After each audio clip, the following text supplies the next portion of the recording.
All right, let's get right into it. We're going to talk about something that gives me chills every time I see it in sports. That incredible moment when a team just refuses to lose and pulls a victory out of thin air. Today, we're breaking down volleyball's greatest escape act, the reverse sweep. I mean, have you ever been in a situation where it felt like it was game over? You're backed into a corner, zero room for error, and pretty much everyone has written you off. Now, imagine that feeling, but you're on a professional volleyball court, and every single point feels like do or die. So, what is a reverse sweep exactly? Well, the definition is simple, but pulling it off? That's another story. Picture this. It's a best-of-5 match, and your team is down 2-0. The other guys are already high-fiving. They can practically taste the win. To come back, you can't just play well. You have to be perfect. You have to win the next 3 sets in a row. No mistakes. It's a massive, massive challenge.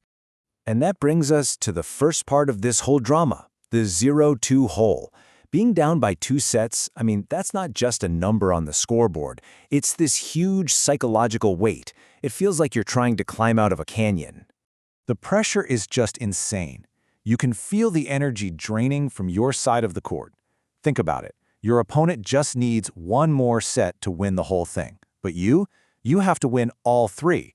Your margin for error is gone. It's 0. And look at these scores. This is what I'm talking about. This isn't just a close game. France is absolutely rolling over Japan, 25-17, 25-19. Same thing with USA and Bulgaria. These aren't nail-biters. This is a beatdown. One team is just clicking on every level, and the other team, well, they look like they're just trying to survive.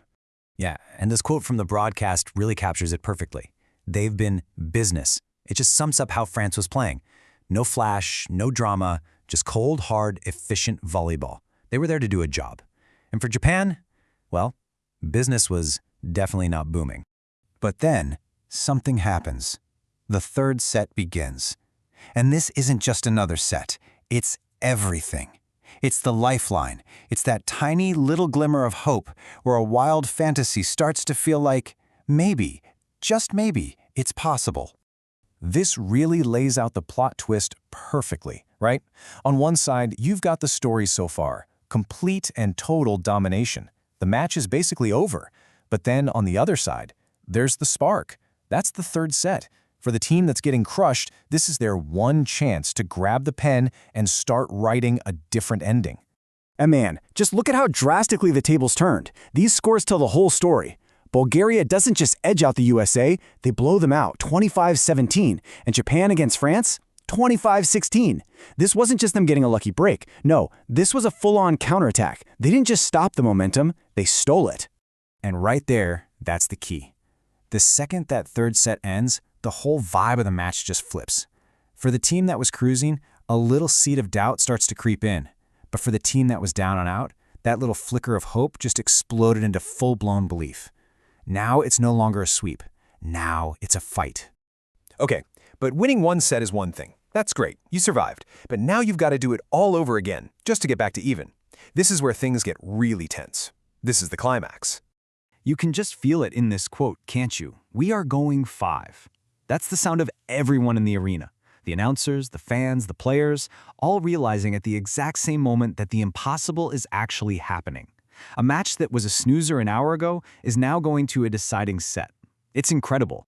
So when they win that fourth set, it's about so much more than just tying the score at 2-2. They've essentially hit the reset button on the entire match.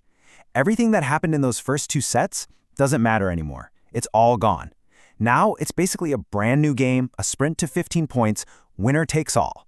And it all comes down to this, one single set, the 5th. Every bit of exhaustion, every tactical change, every ounce of energy they have left, it all gets poured into this one last crazy push. And everybody knows what they're watching. The announcers are losing their minds, the crowd is electric. You've gone from what was supposed to be a routine, forgettable 3-0 blowout to the best game of the entire tournament. That is the magic of the reverse sweep.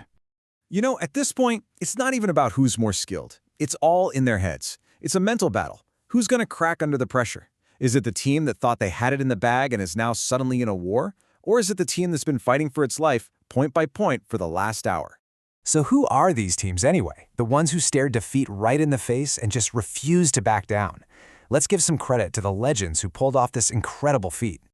Just look at this list. You've got Japan, who took everything France could throw at them and came back swinging. The USA doing the impossible against Iran. The Netherlands over France again. Poland over Slovenia. And Bulgaria shocking the USA. Every single one of these wins is a story of a shocking collapse on one side and just an unbelievable, heroic effort on the other.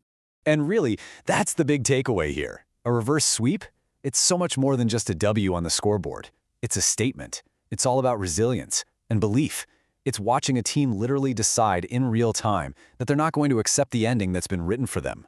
Which kind of leaves us with this one big question, right? When you're down 0-2 and everything, the score, the momentum, common sense is telling you it's over. Where does that belief come from? What's that spark that makes a team think, no, we can still do this? And whatever that is, that's the magic of the reverse sweep.